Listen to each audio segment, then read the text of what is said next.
Assalamualaikum warahmatullahi wabarakatuh. Perkenalkan, nama saya Yumeningsi. Saya mahasiswa semester 3 dari MBKM Universitas Juanda Bogor. Di sini saya mau mereview pertemuan ke-13 Hukum Administrasi Negara yang diampu oleh Bapak Dr. Haji Dedi Mulyadi SHMH dan Bapak Emrendi Ardayandi SHMH.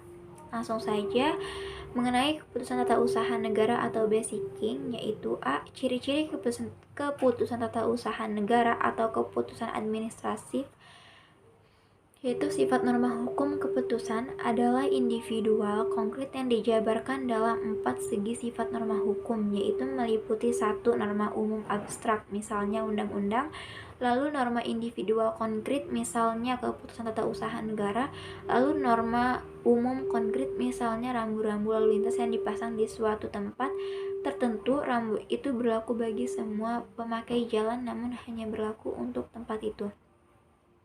Lalu yang keempat, norma individual abstrak, misalnya izin gangguan. Lalu dalam praktek administrasi pemerintahan terdapat beberapa KTUN yang berpotensi menimbulkan sengketa tata usaha negara, yaitu antara lain keputusan tentang perizinan. Secara yuridis, suatu izin adalah merupakan persetujuan yang diberikan pemerintah, badan atau pejabat tata usaha negara kepada seseorang atau badan hukum perdata untuk melakukan aktivitas tertentu.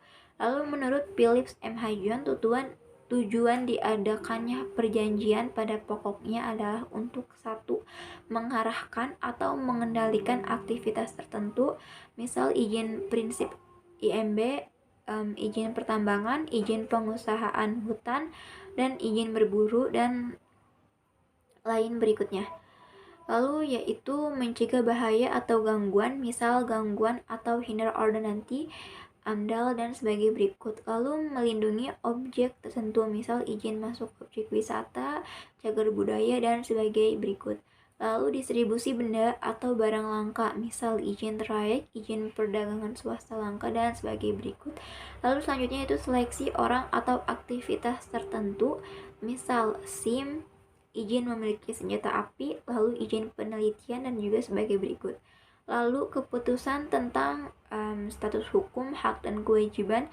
1. Status hukum perorangan atau badan hukum, misalnya akta kelahiran, akta kematian, akta pendirian atau pembubaran badan hukum, KTP, ijazah, sertifikat, tanda lulus ujian, dan lain-lain. Lalu yang kedua, hak kewajiban perorangan atau badan hukum terhadap suatu barang atau jasa, misalnya pemberian atau pencabutan hak atas tanah, hak untuk melakukan pekerjaan, dan sebagai berikut.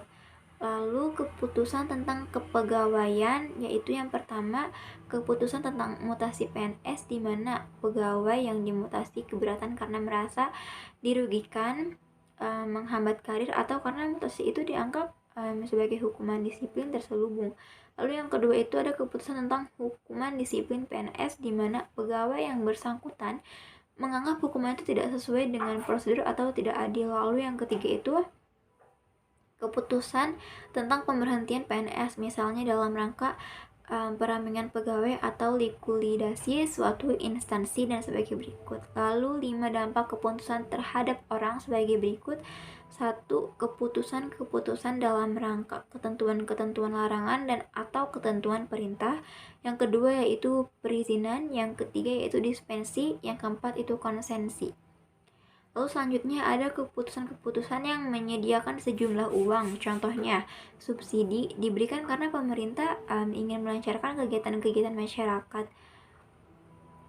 Seperti subsidi BBM karena pemerintah ingin masyarakat dapat membeli BBM. Lalu selanjutnya, keputusan-keputusan yang membebankan suatu kewajiban keuangan. Contohnya, penetapan pajak, penetapan retribusi. Lalu selanjutnya keputusan-keputusan yang memberikan suatu kedudukan. Contohnya, pengangkatan seseorang pegawai negeri sesuai dengan Undang-Undang Kepegawaian Negeri. Baik, sekian dari saya, kurang lebihnya mohon maaf. Wassalamualaikum warahmatullahi wabarakatuh.